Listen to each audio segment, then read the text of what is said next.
নমস্কার বন্ধুরা, অভিনব চৈতিস ব্লগে তোমাদের সবাইকে আবার একবার স্বাগত জানিয়ে আজকে নতুন আর একটা ব্লগ শুরু করছি। তোমরা সকলে কেমন আছো, কে কোথা থেকে আমার ব্লগগুলো দেখছো আর দেখে কেমন লাগছে সেটা অবশ্যই কমেন্ট করে জানিও। ভালো লাগলে লাইক করো, বন্ধু বান্ধবের সঙ্গে শেয়ার করো। যারা ইউটিউব থেকে দেখছো তারা চ্যানেলটাকে সাবস্ক্রাইব করে দিও, পাশে থাকা বেল বাটনটাকে অল করে দিও। আর যারা ফেসবুক থেকে দেখছো তারা পেজটা অবশ্যই ফলো করো। আজকে বুধবার, ঘড়িতে এখন ওই 6:30 পৌনে 7টার মতো বাজে। আর চলে এসেছি বিকেলবেলা রান্না বান্না করতে। একটু দেরি হলো আসতে, কারণ বিকেলে সন্ধে পুজোটা দিয়ে একটু ঘরদোর গোছানো পরিষ্কার যা বিকেলের রোজকার কাজ থাকে সেই সমস্ত সেরে নিয়ে রান্না করতে চলে এসেছি। যেহেতু বুধবার, রিক তো একবারে স্কুল কোচিং করে ফিরতে ফিরতে প্রায় 9:30 পৌনে 10টা, আবার 9টাও বাজে, এক একদিন এক এক টাইমে ফেরে।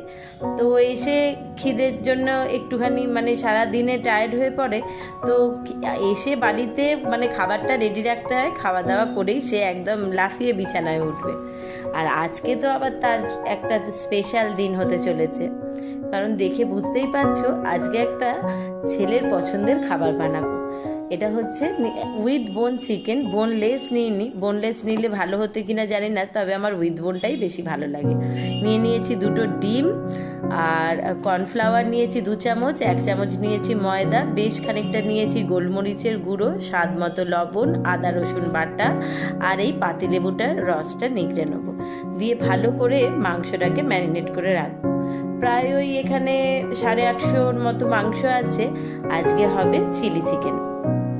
এই চিলি চিকেনটা বলতে পারো আমার জীবনে ফার্স্ট, যবে থেকে বিয়ের পর হেসেল ধরেছি, রান্না বান্না শুরু করেছি, তবে থেকে আমার হেসেলে বিভিন্ন রকম রান্না, রকমারি পদ, কিছুটা নিজের ইচ্ছায়, কিছুটা রেস্টুরেন্টে দেখে, কোনো কাজবাড়ি দেখে, কারো কোনো বন্ধু বান্ধব আত্মীয় স্বজনের থেকে জিজ্ঞেস করে প্রায় অনেক রকম রান্নাই শিখেছি, করতে শুরু করেছি। কারণ যখন বিয়ে হয়েছিল তখন তো আমি চাটা ছাড়া অন্যান্য কোনো রান্নাই ঠিকঠাক, চাটাই করতাম একটু ভরসা নিয়ে আর কি, বাদবাকি কোনো রান্নাই পারতাম না। বলা যেতে পারে খুন্তি ধরতেও ভীষণ ভয় পেতাম।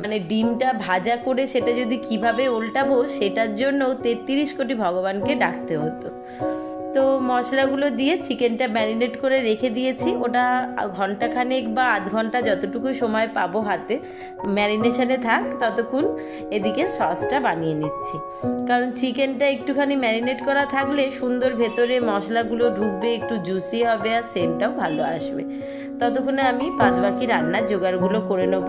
সসের জন্য 2 চামচ দেখতেই পেলে কর্নফ্লাওয়ার নিয়ে নিলাম। নিয়ে নিচ্ছি 2 চামচ সয়া সস, নেবো 2 চামচ রেড চিলি সস, অবশ্যই চিলি সসই নেবো, তাতে না খেতেটা ভালো হয়। গ্রিন চিলির থেকে রেড চিলিতেই আমার মনে হয় চিলি চিকেনটা বেশি টেস্টি হয়। আর নেবো টমেটো কেচাপ, সেটাও 2 চামচ নেবো। দিয়ে ভালোভাবে মিশিয়ে সসটা রেডি করে ওদিকে পেঁয়াজ, রসুন, আদা, লঙ্কা, ক্যাপসিকাম সেগুলোকে সব ঝটপট করে কেটে নেবো। তো যেটা বলছিলাম, সেই 33 কোটি ভগবানকে ডেকে ডিম ভাজা উল্টানোর দিন তো প্রায় অনেক বছর আগে পেরিয়ে এসেছি। গুটি গুটি পায়ে অনেকগুলো দিন, অনেকগুলো বছর জীবনের কাটিয়ে ফেললাম সংসার করে, হেসেল সামলে, অনেক রকম রান্নাও শিখলাম আস্তে আস্তে সকলের থেকে। অনেকে অনেক রকম প্রশংসাও করলো। আর সবচেয়ে বড় কথা কি, যেটা বিশেষ করে উপরি পাওনা বলা যেতে পারে, সেটা হচ্ছে আমার ছেলে আমার হাতের রান্না খেতে ভীষণ রকম ভালোবাসে। তা আমি জানি না মানুষ মাত্রেই হয়তো এরকম হয়, অনেক সময় অনেক রান্নাবান্নাই হয়তো কম ভালো হয়েছে, বা সেই রকমভাবে যতটা হওয়া উচিত ছিল আশা করেছিলাম সে ততটা হয়নি। সেটাতেও কিন্তু আমার ছেলের কাছে সেই রান্নাটা হয় একেবারে অমৃতপদ। কারণ সে যার রান্না যেখান থেকেই খেয়ে আসুক না কেন, এসে আগে বলবে, মা খেয়েছি, ভালোই করেছিল, কিন্তু ঠিক তোমার মতো হয়নি। এটা হয়তো সব ছেলে মেয়েদেরই তার মায়ের প্রতি একটা আলাদা আবেগ, আলাদা ভালোবাসা, স্নেহ, যেটাই হোক না কেন। তো যেটা বলছিলাম, এই রান্নাটি মানে শুধু পার্টিকুলার চিলি চিকেন, এই রান্নাটা আমার হেসেলে জীবনে প্রথমবার বানাতে চলেছি। তার অবশ্যই একটা বড় কারণও আছে, সেটা অবশ্যই বলবো তোমাদেরকে। চিলি সয়া বা চিলি পনির এর আগে বেশ কয়েকবার ট্রাই করেছি, সকলেই খেয়েছে, ভালো লেগেছে।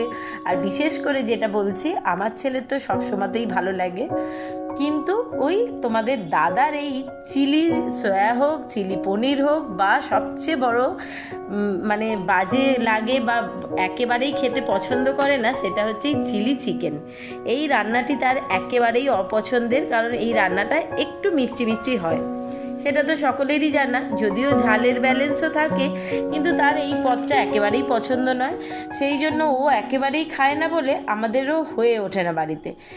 অনেক সময়তেই রেস্টুরেন্টে গিয়ে খাওয়া বা দোকান থেকে চিলি চিকেন কিনে নিয়ে এসে ছেলেকে খাওয়ানো হয়েছে, কিন্তু তারপরেও ছেলের একটা অভিযোগ বলতে পারো থেকে যায়, মা তুমি আমাকে একদিনও চিলি চিকেন করে খাওয়ালে না।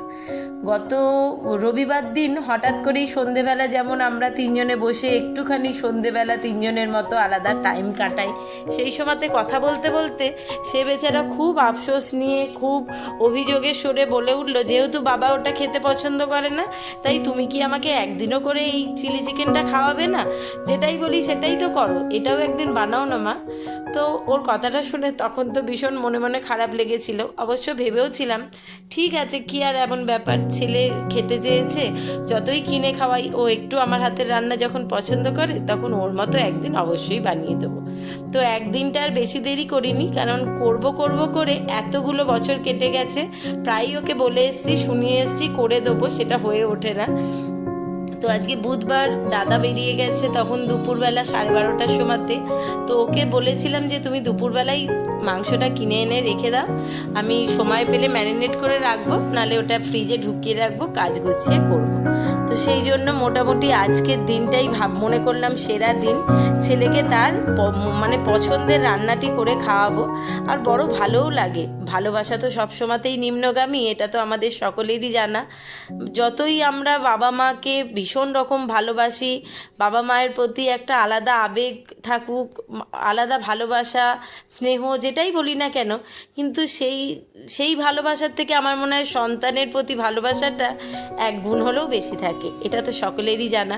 অদ্ভুত আমাদের নিয়ম, অদ্ভুত আমাদের সমাজ, আর অদ্ভুত আমাদের মনের আবেগগুলো, সেটা কখন যে কিভাবে কার জন্য মানে কী রকমভাবে প্রকাশ পাবে, সেটা হয়তো আমাদের নিজেদেরও হাতে ঠিকঠাক সবসময় থাকে না। তো আজকে নিজেরও ভীষণ ভালো লাগছে, কারণ ছেলেটি তো আমার ভীষণ রকম খাদ্যরসিক, আর সারাদিনের এত পরিশ্রম করে ক্লান্ত হয়ে যখন বাড়িতে এসে পৌঁছে দেখবে যে তার মা তার পছন্দের রান্নাটি করে রেখেছে, আর সেটা যখন খিদের মুখে লোভনীয় খাবার বা ভালোবাসার পছন্দের রান্নাটা যখন দেখি আমরা আমাদের সামনে রেডি করা আছে, তখন কিন্তু আলাদাই একটা ভালো লাগা তৈরি হয়। আর এই ভালো লাগাটা দেখতে আমরা বাবা মারা সবসময়ই সন্তানের কাছে ভীষণ রকম মানে আকাঙ্ক্ষিত থাকি। সন্তানের কোনো কিছুতে ভালো হবে, ভালো লাগবে, সেটা কোন বাবা মা চায় না বলুন?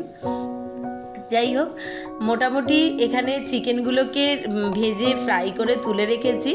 এই সবটাই চিলি চিকেনে যাবে, কিন্তু কিছু পিস মানে ধরো 8-10টার মতো, যেহেতু চিকেনটা আজকে বেশি আছে, ওটা সাইড করে রেখেছি। আর ওটা একটু হালকা ফ্রাই করেছি, যে দাদা অফিস থেকে ফিরলে একটু চা করব, দাদা আর আমি একটু চা দিয়ে খাবো, আর ছেলে যদি সস দিয়ে একটু পকোড়ার মতো খায়। তার তো এই সমস্ত ফ্রাইড খাবার ভীষণ পছন্দ সবসময়তেই। আবার যদি সেটা চিলি চিকেন হবে, তার আগে চিকেন পকোড়া, মানে সব রকমের ছেলে আজকে দারুণ রকম খুশি। এখানে রান্না মোটামুটি সব গোছানো হয়ে গেছে, সসটাও ঢেলে দিলাম।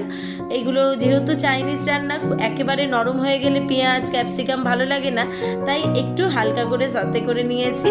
এবার এটা ফুটে উঠলে চিকেনটা দিয়ে স্বাদ মতো লবণ, একটুখানি টেস্টটা ব্যালেন্স করতে একটু মিষ্টি দেবো, যেহেতু সসটা গাঢ় তাই একটু বেশি করেই জল দিচ্ছি, ওটা একটু ফুটবে। আর যেমন গোলমরিচের গুঁড়ো, আদা রসুন তো আগেই দিয়ে দিয়েছি, সব দিয়ে নাড়াচাড়া করে চিকেনটা দিয়ে দেবো।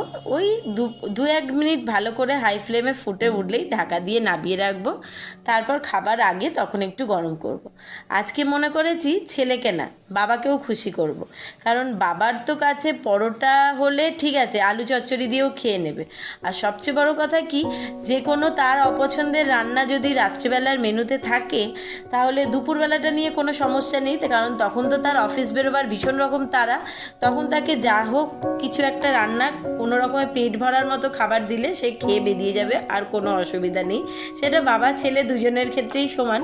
আর রাত্রিবেলাটা যদি কোনো তার অপছন্দের রান্না হয়, মানে তোমাদের দাদার, তখন তার সঙ্গে একটু পরোটা হলে আর কোনো কথা বলবে না, চুপচাপ খাওয়া দাওয়াটা সেরে নেবে।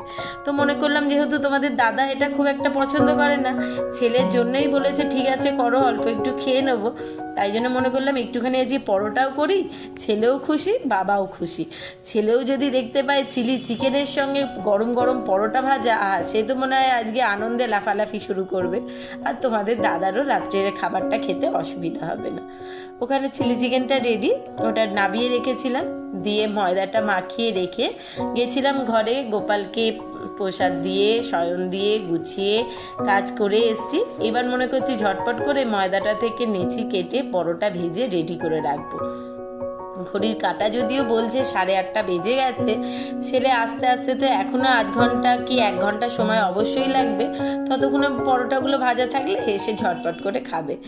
মানে যেটা আমার সব থেকে আজকে আনন্দের বিষয়, যে ছেলের এই অবাক করা আনন্দের মুমেন্টটা দেখতে আমি ভীষণ ভালোবাসি। যদিও সেটাকে সবসময় তার সামনে প্রকাশ করতে পারি না, কারণ ছেলেপুলেকে যতই ভালোবাসা দেয়া হোক না কেন তারা যদি আবার সবটাই জানতে পারে আমাদের বাবা মারা আমাদের প্রতি ভীষণ রকম দুর্বল, তাদের সব কিছুতেই আমরা আমাদের সম্মতি জানাচ্ছি, তাহলে আবার আমার মনে হয় না ব্যাপারটা ঠিকঠাক হয়, একটু বেশি মাথায় চড়ে বসবে আর কি। তো সেই জন্য আড়াল থেকে একটু আনন্দ উপভোগ করা। এখানে পরোটাগুলো ভাজা রেডি হয়ে গেছে।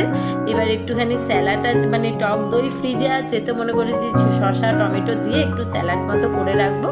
আর আম আছে কেটে নেবো। মিষ্টিটা এখন আর আনতে বারণই করছি। তো খাবার দাবার মোটামুটি গোছানো হয়ে গেছে। স্যালাডটা গোছাতেই রিক আর তোমাদের দাদা দুজনেই বাড়ি ফিরে এসছে। সে তো এসেই বলছে একটা কেমন যেন মা বাড়িতে গন্ধ পাচ্ছি, কি রান্না করেছে। তো আমি বলেছি যে তোর জন্য একটু চিকেন পকোড়া ভেজে রেখেছি, যা ঝটপট মুখ হাত ধুয়ে খেতে দেবো। আর তো চলো আজকের ব্লগটা এখানেই শেষ করলাম। সবাইকে শুভরাত্রি জানিয়ে সকলে ভালো থেকো, সুস্থ থেকো। খুব শিগগিরই নতুন আর একটা ব্লগ নিয়ে ফিরছি।